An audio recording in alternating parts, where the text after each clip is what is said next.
একজন সাধারণ রিক্সা চালক কিন্তু কাজ করেছেন অসাধারণ।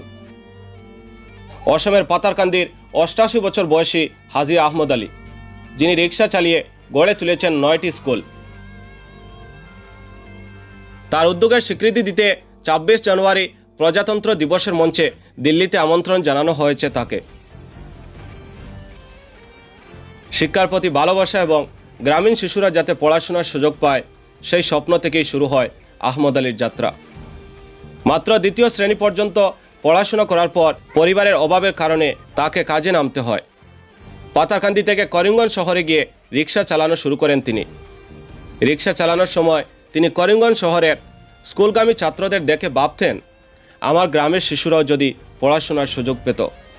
সেই ভাবনা থেকেই জন্ম নেয় এক স্বপ্ন, যেমন বাবা তেমনই কাজ।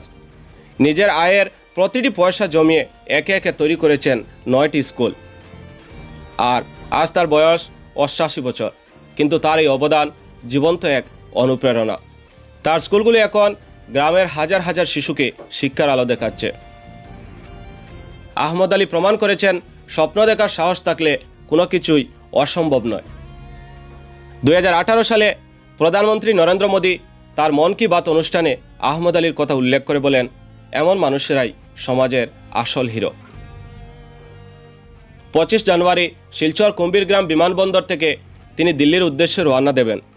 ২৬ জানুয়ারি প্রজাতন্ত্র দিবসের মঞ্চে তার অসাধারণ অবদানের জন্য তাকে সম্মান জানানো হবে। ৮৮ বছর বয়সী আহমদ আলী সাহেবের জীবন আমাদের দেখায়, ইচ্ছাশক্তি আর ত্যাগের মাধ্যমে সমাজে ইতিবাচক পরিবর্তন আনা সম্ভব। তার গল্প শুধু পাথারকান্দি নয়, সারা দেশের গর্ব।